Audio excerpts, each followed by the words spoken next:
My name is Lanette Fargason, and I teach at Auburn High School in Auburn, Alabama. Um, I've been a teacher for, gosh, I guess I've been a teacher for almost 13 years, something like that. I was a banker in my first life. So I became a teacher as an adult with kids, that kind of teacher. Um, that's our school bell. They're leaving now and they'll be gone until Friday, which is a great feeling. But I think that most of my wisdom just comes from, I always like to say old age. So feel free to ask me questions and just get in on some of the wisdom I've had just from living for a long time. So today we're going to talk a little bit about creating a budget, even with a limited income, and what that looks like, and some tips and tricks, and then please ask questions, because that's how everybody learns best. So Danielle, if you want to go ahead and go to the next slide. um, you guys are so lucky because you have at your disposal an amazing tool. And so this budget was created for you guys. And if it hasn't been shared with you yet, it's going to be shared with you. And it shows you what needs to be included in a budget. And it's nicely color coded, and it uses Excel, which can do the math and everything for you. So this budget has already been created, and what you'll see is there's a place for your income and there's a place for your expenses.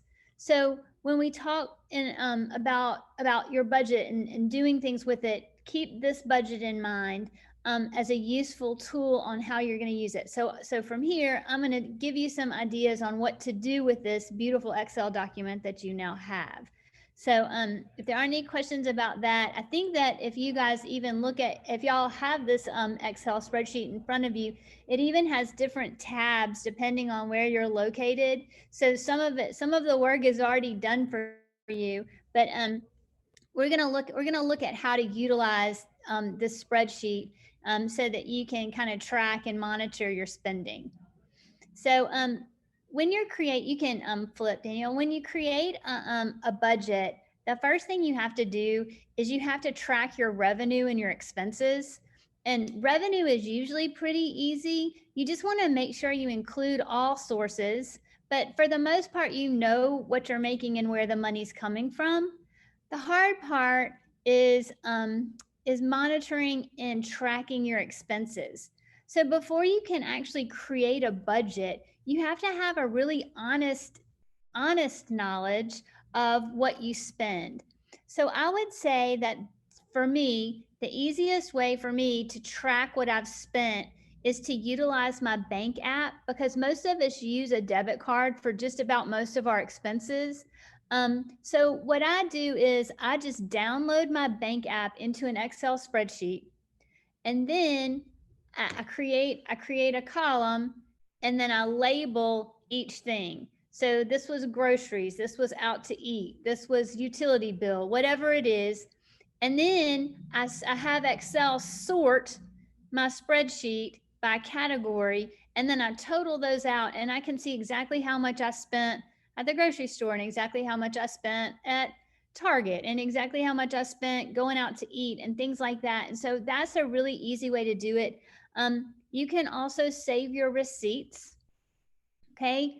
And then if you want to categorize them, but at the end of the month, you need to take a month worth of records, and you need to be able to say, I spent this much on groceries, I spent this much on rent, I spent this much on my car payment, I spent this much on my health care. Whatever it is, you need to do that.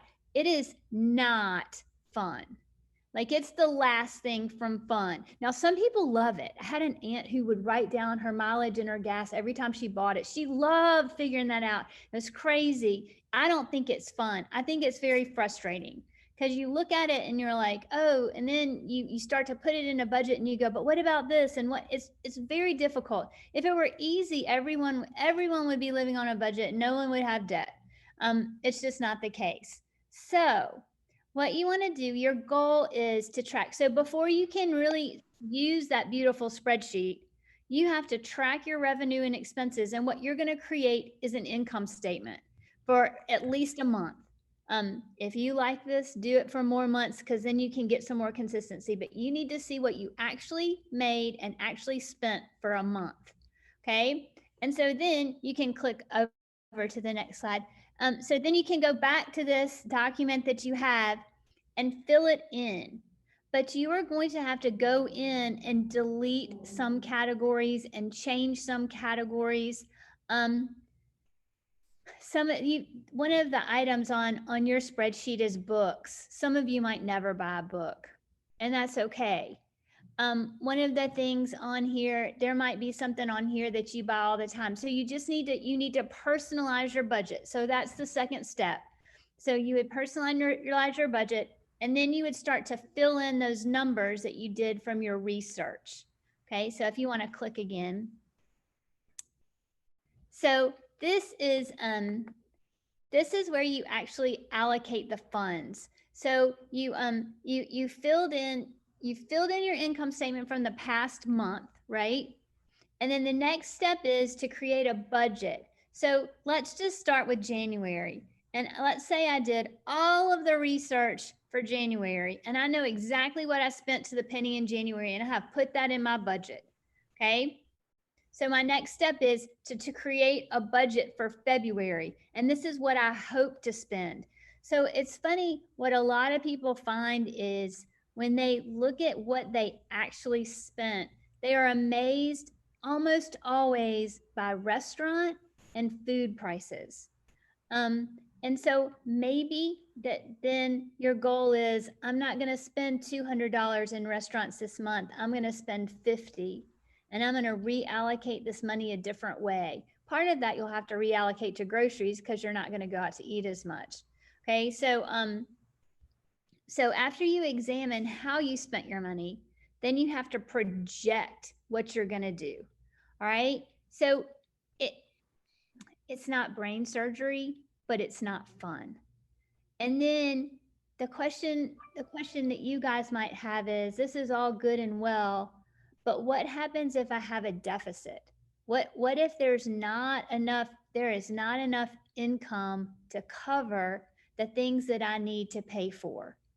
And so I put together a couple little things that we can talk about. If you can't live on your budget, what can you do? Okay. And the first thing I thought I should remind you of, that you guys consider this a year of service. And because of that, you should give yourself lots of grace. That being said, you need to be careful not to put yourself in a position that's going to take years and years to dig out of. So, so make sure that when you're budgeting, make sure that your priority is paying for the things that are necessities first. And I know that sounds crazy, but what happens sometimes is there's a golden opportunity to go get dinner with friends or go do something here or there, and we spend the $25 going out to eat that maybe we should have put aside because we know that our car insurance is going to be due in 2 months. So when you're doing your budget, you have to take into consideration some of the things like that. So if you're just looking at 1 month at a time, okay, well, you don't have to pay you might not. Some of you might pay your insurance premium every month, but some of you might pay it every 6 months. Well, you can't wait until that 6th month to pay your insurance premium. So just make sure that you're really honest with yourself each month about how much you need to set aside for the future months to make sure that you're paying for those necessities first before doing some of the things that you might rather do with your money. I always think new shoes, but whatever your thing is. Okay, and I'm going to say this, but if you've ever heard me talk about anything, you'll know that I have a hard time letting these words come out of my mouth. But if you are doing 1 year of service and this is your 1 year, you might utilize a credit card for some emergencies, okay? Because it's going to be very, very difficult for you to save up enough money each month to cover an emergency which an emergency, if I need to define that, is a flat tire. An emergency is, oh, going to the dentist. Don't you hate that? And then all of a sudden it's $300 to get your tooth fixed, but you do it because it hurts so bad. So that's an emergency, and you need to have some source for that. If you can have an emergency savings fund, then that is brilliant, and that's what you want to have. But if you don't, you might have to rely on a credit card. Okay, so if that's the case, you want to make sure that absolutely every month you budget at least the minimum payment for your credit card. If you cannot, if you then don't use it, cut up the credit card. Okay, but if you can budget that minimum, and anything extra you can pay on your credit card, do that, because that is the hole that I'm talking, that you don't want to dig yourself into, so that when you finish this year, you're like, oh my gosh, that was great, and now I have all this debt. That's not what you want to do. You do not want to live off of your credit card. It is for emergency purposes. We made a very foolish mistake and allowed our daughters to have credit cards at school for emergency purposes. And my younger daughter, if any of you know my daughters, it's not the one you know, we got a charge from the whiskey barrel. I'm pretty sure that was not an emergency. So I'm telling you that having a credit card as a backup plan might work, but not if you think that the whiskey barrel is an emergency. How's that? So also be really honest with your friends and try not to compare yourself to what others are doing or what others have. And that's really hard. When I graduated from college, I didn't have a job. We were kind of in the middle of a recession. And my parents thought that it would be a good idea for me to move back and live with them in Natchez, Mississippi until I found a job. Well, A, no for lots of reasons. And B, you can't find a job if you're living in the middle of nowhere, right? And don't want to work there. So I actually lived with a college roommate or a college friend. She had a 1-bedroom apartment. She had a great job with the magazine was Progressive Farmer. It's part of Southern Living. And she allowed me to sleep in her bed. She wasn't there a lot. She traveled, and stay with her in her apartment until I could, find a job. So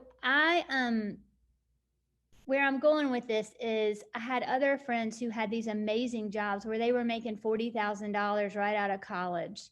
And so I had to be honest with them and say, I can't. There were things I couldn't do. I can't go out with you tonight because I'm going to be at home eating my tiny little can of vegetables because that's all I can afford, which was an excellent weight loss plan. But I had to be honest with them. Your time will come. Okay. Don't run up credit card bills to go do the things that other people are doing and then hate yourself later for that.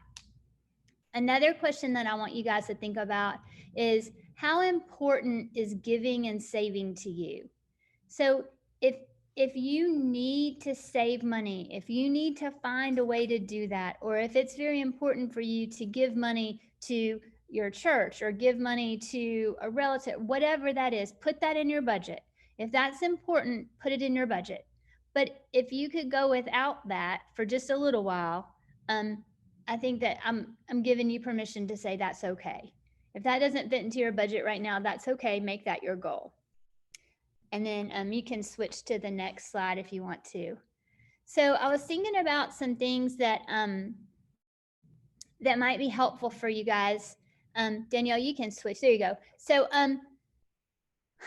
there are all kinds of student loan deferment programs out there. I don't know how many of you are dealing with student loans right now, but that studentaid.gov website is an amazing resource. And since everybody's situation is so different, and I don't know what yours is, if student loan debt is one of the bigger expenses on your budget, then I would highly recommend going to this website and doing some research and figuring out if you can defer your loan, figuring out if what you're doing this year qualifies you to actually have some of your student debt maybe even forgiven. So check into that. Also, there is a website there to find your state directory for SNAP. I am not an expert at SNAP, but I do know that you guys would qualify for living under the poverty line and could apply and be accepted as benefits of the SNAP program. And it allows you. It's kind of like I don't know, it used to be like food stamps. But now what they do is they send you a card and you can use the card on certain items in the grocery store. Um, I think that would be an absolutely brilliant thing. Um, and you guys should look into it. I'm sure that there's some government red tape to that. It's probably not easy. Something I really wish I knew more about. So think about that. Um, there's also a website up there that has government assistance. And so it's got a whole bunch of different programs that might be helpful to you depending on your situation.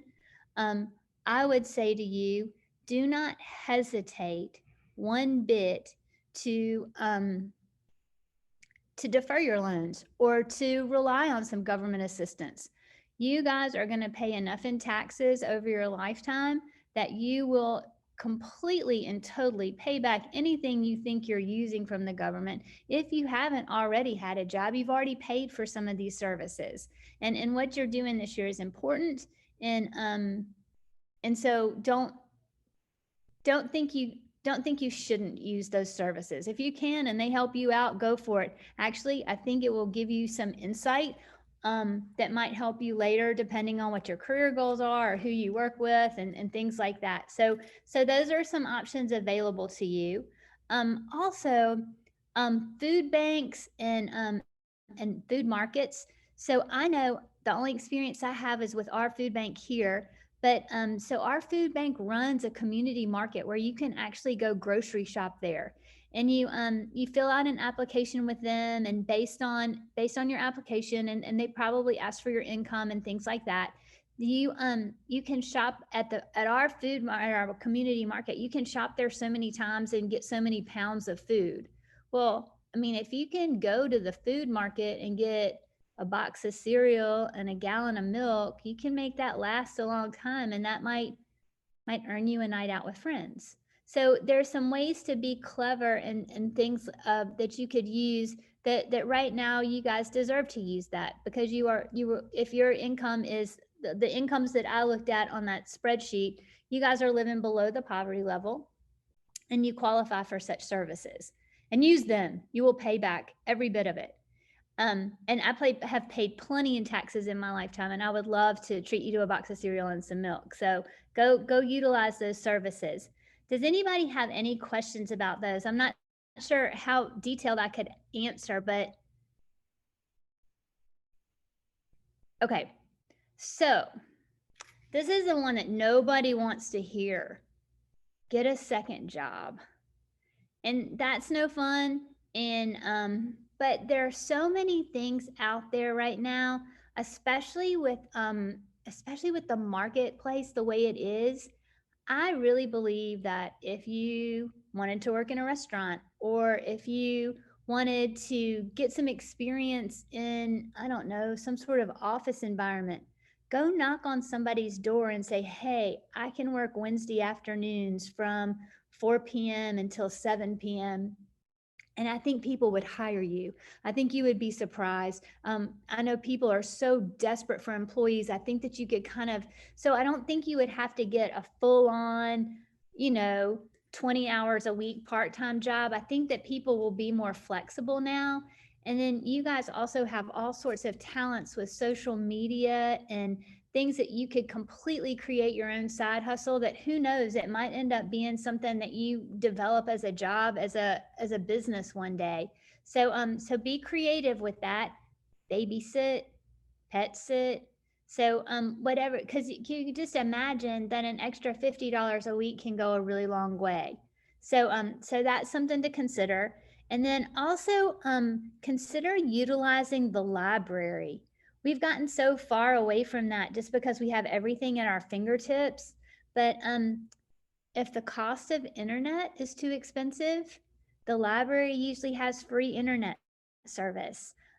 They also, you can check out books. You can sometimes check out DVDs and movies and things like that. So maybe if utilizing the library could help you cut down on some utility costs or maybe eliminate some subscriptions just for now, not forever, that might be a consideration.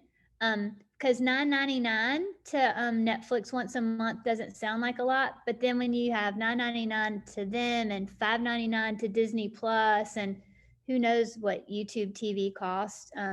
My husband handles that. I don't want to know, but I mean, those things just add up. And so consider that as a way to cut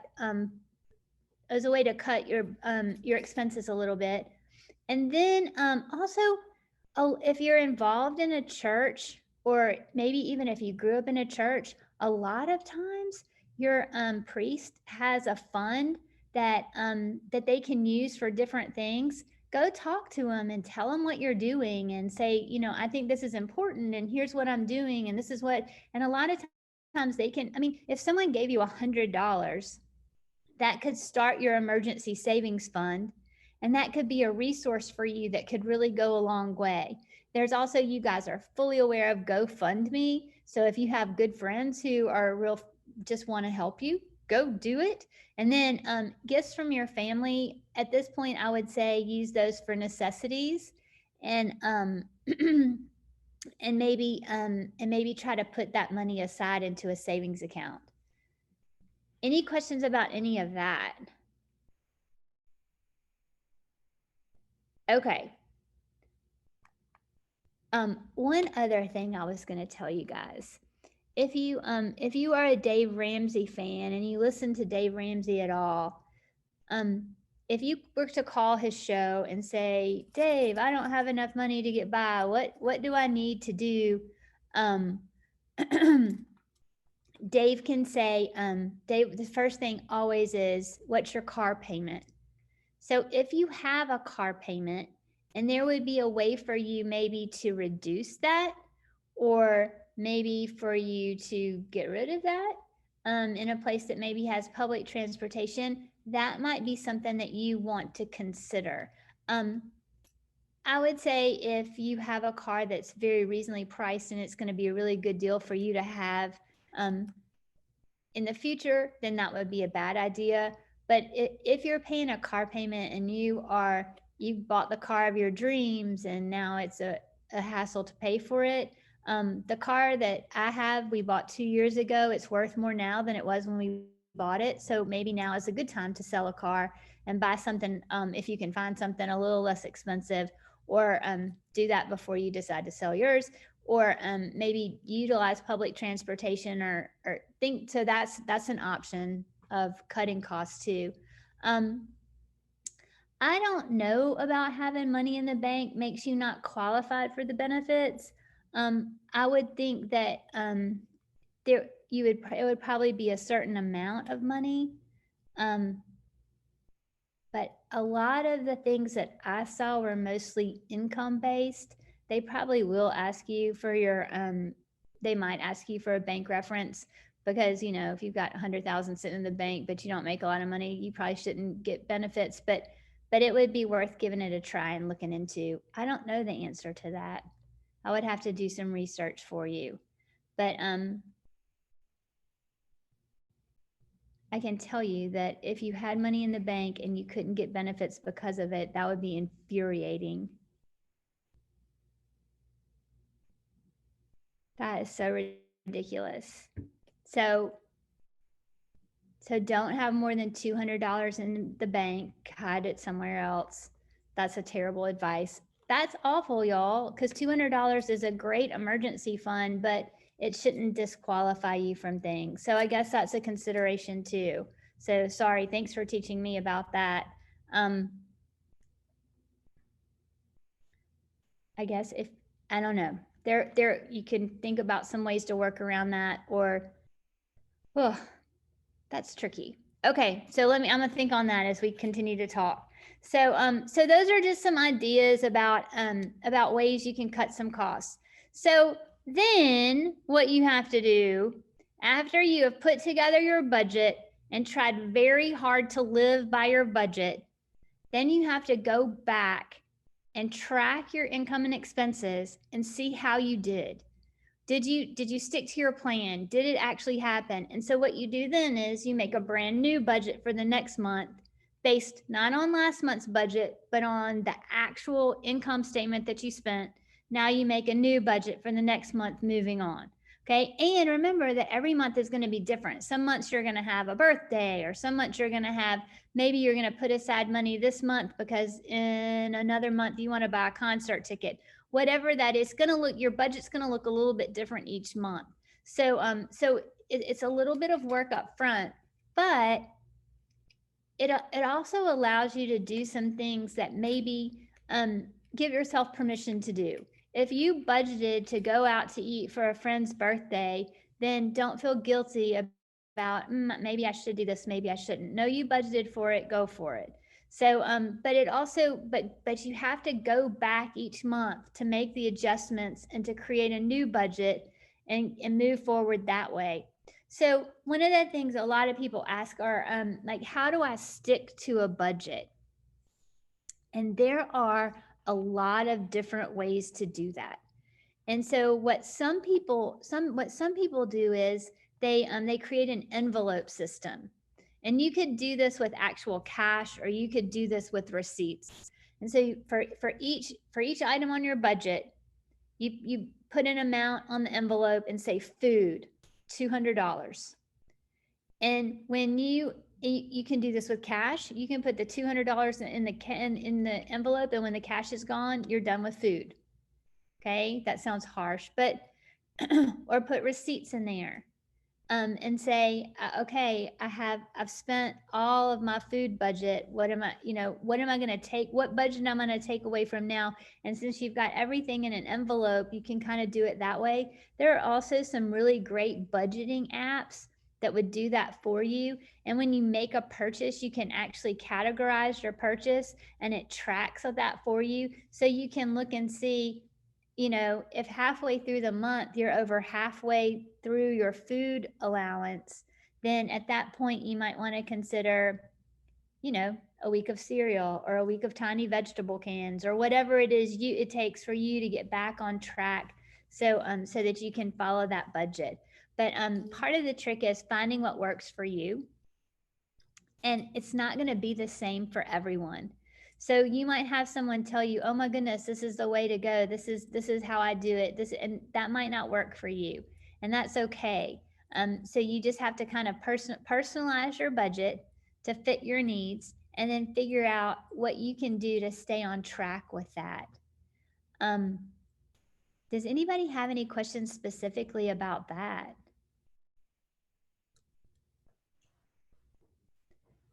I will tell you that it's very hard. If it were really easy, then everyone would be doing it and it wouldn't be a big deal. It's very hard to, especially for you guys with limited income, to make the sacrifices that you have to make today, so that in a year you won't have a bunch of debt, or so that you can, in a year, it's just hard. It's really just being patient with yourself, and just know that things are going to come up.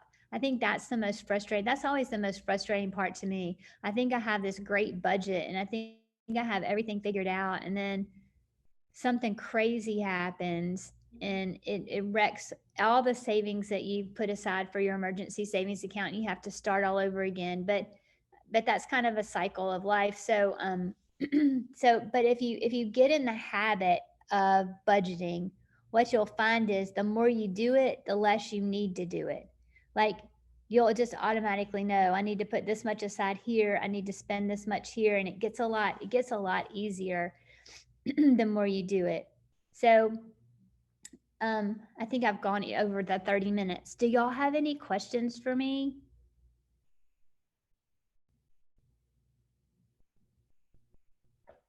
I don't see any questions in the chat, but we'll give them some time. If you have any questions, you can feel free to put them in the chat, and we'll see if we can answer them for you. I hope this was helpful for y'all. I'm so sorry that I don't know more about government assistance, because I think that there are some things that you guys could really utilize. Um, I think that is something that I would really like to learn more about. We talk a lot in our country about how we want to help people out of poverty, but if we're not allowing them to have government assistance or benefits just because they have money in the bank, that's ridiculous.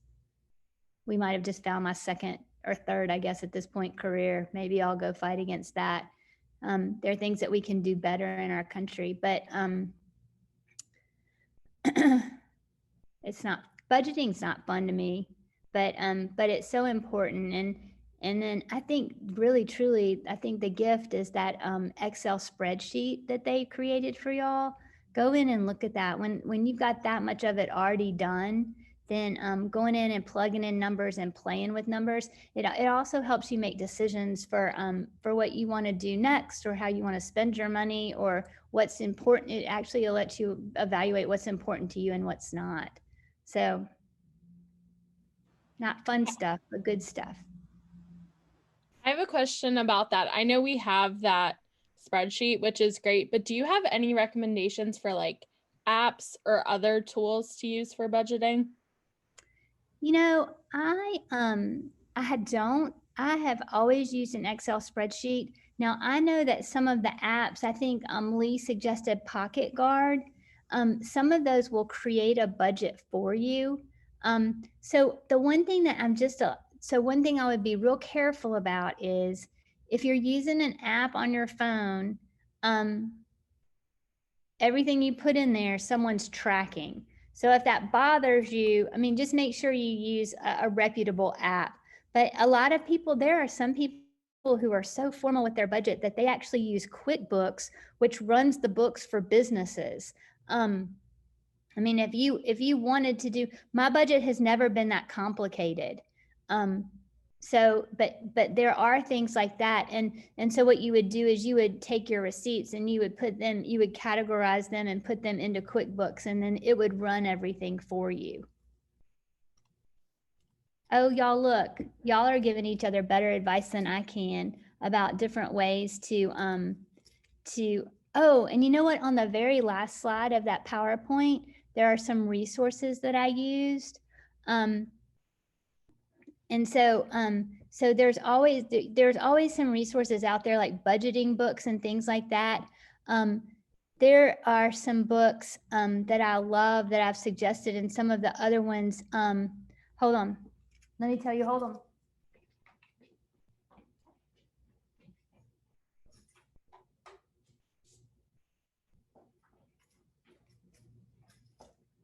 This book right here by Chris Hogan, Everyday Millionaires, is a remake of a book called The Millionaire Next Door, and it's very inspirational if for the long term about how to set up, how to kind of think financially so that like when you retire you're a millionaire. And it's really about the choices you make, and so that's a really great thing. Somebody in the chat asked about applying for a credit card. It's hard the first time. I would suggest, Emily, if you have a relationship with your bank, if there's a bank that you've had a checking account with for a long time, or a savings account, even one like maybe a small bank in your hometown or something like that, maybe a bank that you already have a loan with, a car loan or something like that, go talk to them. So instead of trying to go into one of the big national, go talk to a smaller bank, because they issue credit cards too, and see what solutions they have for you. And sometimes they can help you out and get you started, because if you're working with somebody smaller, they could take a if you don't have a credit right now, they could take a reference from a landlord or somebody like that, and they may be willing to give you a credit card with a small, just to get started. Maybe that would be an idea. Thank you. Oh, wait, I want to go give my opinion for $100. I don't think anybody would pay that much for it. Do they judge your opinion before they pay you? I know there's one of them where you have to you have to be chosen for it, and if you're chosen for it, you do an interview, and pretty much you get paid for doing the interview. Very interesting. Hey, somebody asked if the book is relevant to our generation and inflation and low wages. The book is absolutely relevant because it's not about the interest rate you earn or how much money you make. It's about the choices you make. And so the very first choice is to live within your budget. So, what that would mean would be, you could go finance a $10,000 vehicle, or you could maybe pay cash or finance a $5,000 vehicle. I mean, who wants the $5,000 vehicle, right? It's old and it's fallen apart. And what we really probably want is the $40,000 vehicle. But the book is based on the choices that you make. So if you make the choice to buy the $40,000 vehicle, you're always in debt. You're always just right behind the payment, making the payment. If you're lucky enough to continue to make the payment, you never get ahead of that if you don't live within your means immediately. And so yes, I think the book is very relevant. I think you might really like it.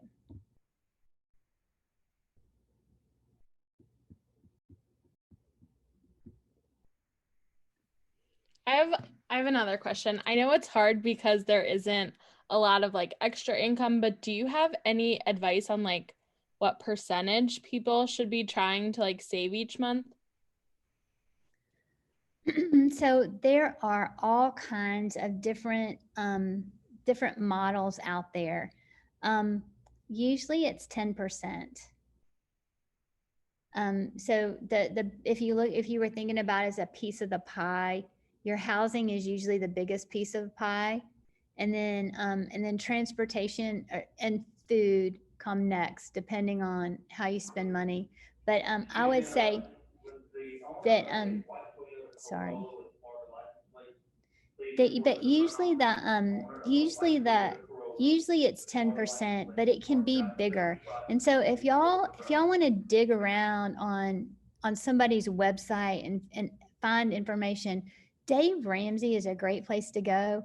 I don't always agree with everything that Dave Ramsey says. I mean, he is hardcore. Like he has this way of buying a car that you never ever get a car loan. So like you save up the money until you can buy the first one, which to me, I'm not even sure you can even do that. Who can do that? But I mean, his theory is you buy a $2,000 car, you hold on to it for a year, and instead of paying somebody a car payment, you pay yourself. And at the end of that time, you take the $2,000 car, you trade it in, it's still got some value, you've only driven it a year, you put your money with it, and now you buy another cheap car. And you do that several times over until you've built up enough paying yourself the car payment and driving an older car until you're actually buying decent cars with cash. I mean, he's got some great ideas. I just don't always know how feasible it is. You know, like Dave Ramsey would say, never get a credit card, never get a credit card. Yeah, well, I get that. I get that. But if you know that your situation is going to change in a year and you're going to earn more income, if you're carrying a little bit of credit card debt and you have a goal to get that paid off immediately, that's okay. But he wouldn't tell you that because so many people never get it paid off. So many people, never get it paid off. And so they're spending and they end up like retired without any savings and with no retirement plan because the whole time they've just been paying the bank interest and buying things. So was that helpful? Yes, thank you.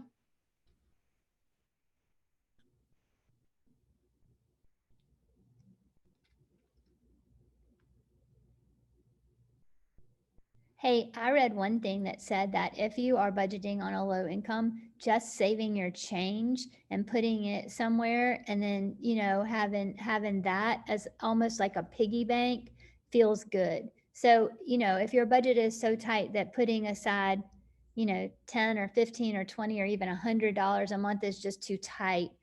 Little things like that can be really helpful too.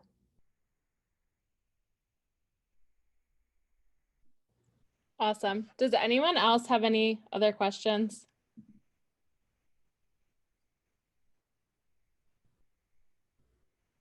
Cool. Well, I'm going to drop a feedback form in the chat. If you could just take like 2 minutes to fill that out.